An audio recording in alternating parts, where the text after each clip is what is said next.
Beautiful. And that's a neat, that's actually a great suggestion to when you have to be a caregiver. Sometimes, because sometimes kids have to be. They're dealing with dementia or things that don't always make their parents sweet. It can be the other side of this. And I love the idea of keeping pictures of them at different points in their life as a reminder of who we're really dealing with. Well, and we were blessed because, you know, I had several sisters. I have 4 sisters and 3 brothers, actually. Wow. And so I have a pretty amazing family. And you know, all the sisters, we all wanted to take care of Dad. Mm-hmm. You know, Mother passed quickly and had been 12 years ago, and so it wasn't an issue. But with my father, he did have dementia, and his body was in perfect health other than that. So it was, I just want to say this because I think it was fun. I took him to California to be out there with one of my sisters back in '08, and she got a hula hoop, and I got one. And we hula hooped, and we said, "Look, Dad," and we got out there and was acting like we would have when we were probably 8 or 10. Right. But it was so fun because we had not had Dad's focused attention for probably 40 years, you know, and we finally had him all to ourselves kind of, and it was like, it was so fun just to bring that element into it. And it was kind of like we were able to then act like we would in that same time period of kind of where he was in his thought process, which was way back, you know, and it was really a fun thing that we did. How common is that when, you know, they're in the last chapters of life? How common is it for us to live like that, to go back? Is that just the process of letting go? Well, I think it has to do with their dementia, whether they have short-term or long-term memories. It's I think physiological, but I'm not sure. I think it probably also has to do with emotions and kind of a little bit reflection, coming to terms, like you said.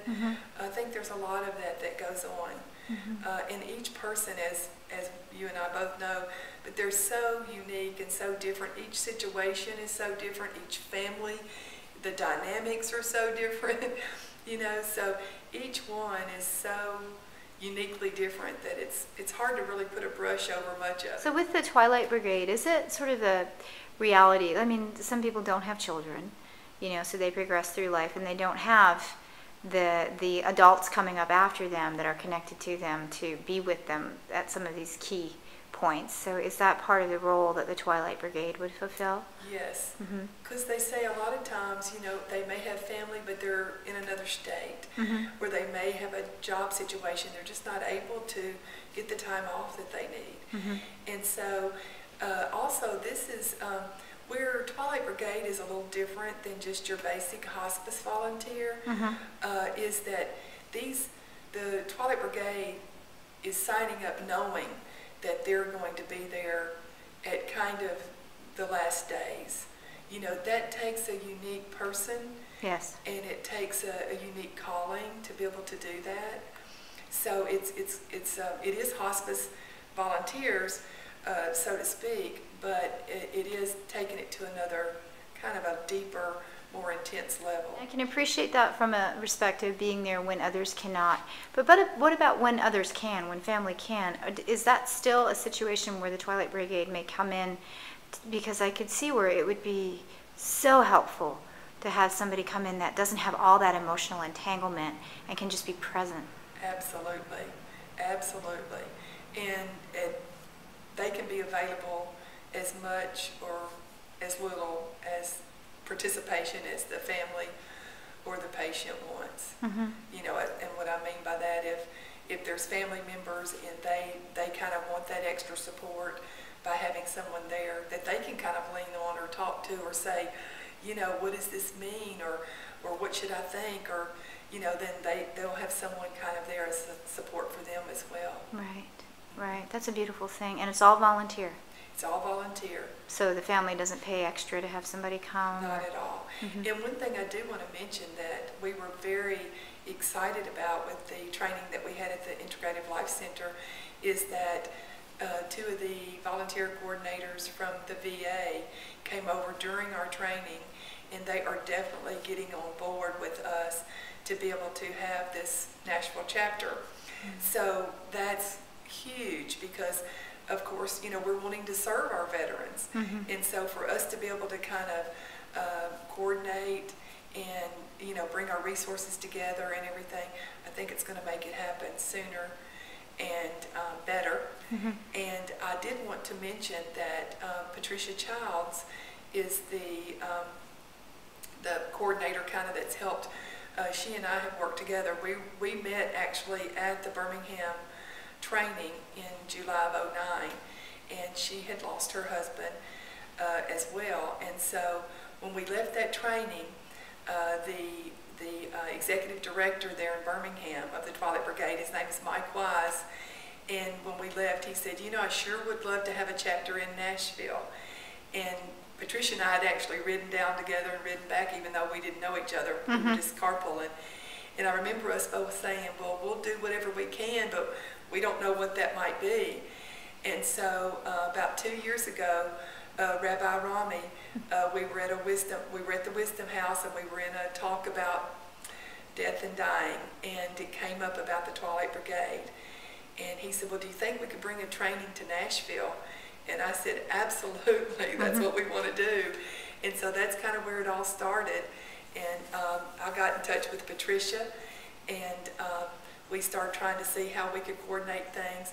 But it was when Lee McCormick actually got in touch with me off of Facebook when he saw that I was wanting to have the Twilight Brigade training.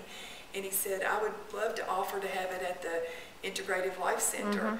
And I was like, wow. So we went and looked at it, and it was a perfect location. Yeah. And so that's kind of how it brought it all back around. And now, you know, we have no doubt it's happening. It's kind of is having a life of its own now. And so we're definitely going to have a Nashville chapter. And this was just the beginning. Let me ask you, if someone is in hospice care, and does that mean that that's an open door or a closed door for someone who might be with Twilight Brigade? Can you pretty much go anywhere and be wherever the person might request, or do you run into some stickiness if you're going into a hospice situation? Deborah, that is a great question. I'm so glad you asked, because I didn't think to bring it up. But there's a little more to it. Actually, it's great. You are given a certificate when you complete your 20 hours, and you do have to complete every minute of it, because it's very, very important. But like for the VA, they have about a 3 or 4 hour orientation that you have to go through in order to be a volunteer there. I think Alive Hospice has the same. Therefore, you get familiar with their policies, the way they do it, and they want you to have that background before they turn anyone loose, which makes total sense. So even though you do have your certificate from Twilight Brigade, you still need to have whatever the organization that you're going to actually be a part of actually going in and doing the volunteer work. You need to also have their requirements and credentials. So, I mean, what I'm hearing you say is that you get trained in a particular philosophy, which would be the Twilight Brigade, because it really is all a philosophy, right? And then you move forward and you find the organizations that you might want to align with, being fully aware that they're going to have their orientation. Absolutely. Okay, got it. So it's definitely a commitment, as it should be, because I can't begin to imagine what it would be like to experience somebody being there and then suddenly not being there at such a precious time. So you need that consistency. Right. Absolutely. And it's nice to be able to go in and kind of establish the relationships prior to actually having to be there at that most difficult time.